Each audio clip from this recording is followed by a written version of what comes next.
Hello everyone, good morning সবাইকে। আমি স্কটলি আছি আপনাদের সাথে। আজকে একটা নতুন ভিডিওতে আপনাদের সবাইকে স্বাগত। হঠাৎ করে খুব ঠান্ডা খেতে ইচ্ছা করছে, 1 মিনিট।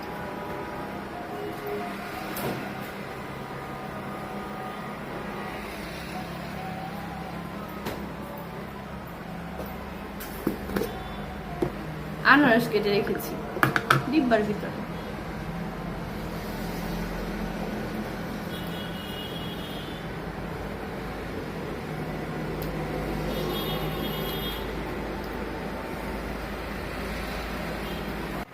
দুই দিন আগে দেখেছিলেন যে আমার জামাই আনারস এনেছিল, সেটা এখন খাচ্ছি।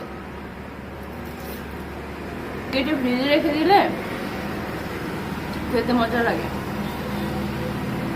আপনাদের একটা পরামর্শ দিই, আমি তো আগে জানতাম না, হঠাৎ করে জানতে পারলাম। ফ্রিজে অনেকে পেঁপে রেখে দেন, পাকা পেঁপে রেখে দেন, সেটা তাড়াতাড়ি পচে যায়, নষ্ট হয়ে যায় ফ্রিজে রেখে দিলে। তো আপনারা করবেন কি, এই আনারস, পেঁপে এগুলো কেটে রেখে দিবেন। কেটে রেখে দিলে ওইটাই বাটি থেকে নিয়ে নিয়ে খাবেন, কিন্তু আস্তা রেখে দিবেন না। আস্তা রেখে দিলে এই যে খোসা থেকে ওই নষ্টটা হতে শুরু করে। কেটে এভাবে রেখে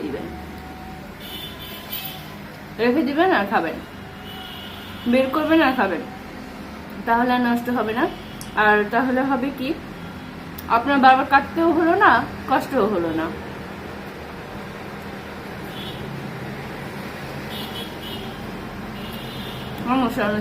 আনারস অনেক মজা। আপনারা কে কিভাবে রাখেন আমাকে কিন্তু চাইলে জানাইতে পারেন, আর চাইলে অন্যান্য অনেক টিপসও দিতে পারেন। তাহলে তোমার শিখাও হলো, আপনাদের সাথে আমার যোগাযোগও হলো।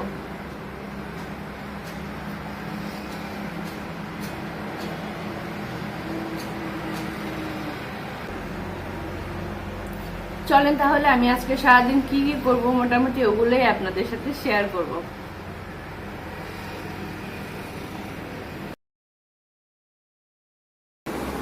এই যে আমি এখন কাপড়গুলো ছাদে নেড়ে দিব।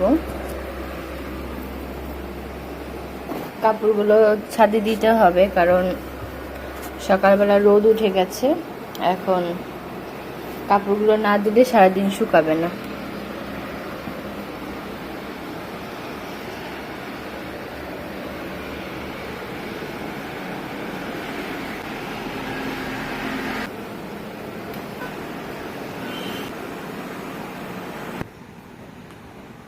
এই যে কাপড় যে দিব, এখন এসে দেখি আকাশটা একটু হালকা হালকা মেঘলা, 2-1 দিন ধরে একটু মেঘলা আকাশ। এখন তারপরেও কি করব, দেখা যাক। তারপরও দেই কাপড় চোপড়। বলতে বলতেই দেখেন সাথে সাথে রোদ উঠে গিয়েছে। একবার রোদ, একবার বৃষ্টি। যাই হোক, যতটুকুই রোদ উঠেছে আমি কাপড়গুলো ধুয়ে দিলাম। আমি কাপড়গুলো। প্রায় সন্ধ্যা হয়ে গেছে। এখন আমি একটু আনারসটা কেটে নিই। 2 দিন আগে এনেছিল, একটু কাঁচা ছিল, এই জন্য আমি কাটিনি। এখন সুন্দর করে পেকে গিয়েছে, এখন আমি কাটছি। প্রচন্ড গরমে আনারস খেতে কিন্তু খুবই ভালো লাগে। এই যে আনারসগুলো আমি কেটে নিয়েছি। অবশ্যই আনারস খাবেন, আনারস কিন্তু সত্যি স্বাস্থ্যের জন্য খুবই ভালো। আর ভিডিওটা বেশি বড় করলাম না, অনেকগুলো পুঁটি মাছ বেছেছি, কয়েকটা নিয়ে নিয়েছি। এটা দিয়ে আজকে তরকারি রান্না করব। এটা ভেজে নিয়েছি আমি। এখানে আমি লাল শাকটাকে ভাজি করব আজকে, আর এখানে আজকে আলু দিয়ে পুঁটি মাছের ঝোল রান্না করব। আপনারা তো দেখেছেন আমি প্রতিদিন কিভাবে রান্না করি। এই যে আজকে আমি লাল শাক ভাজি করেছি।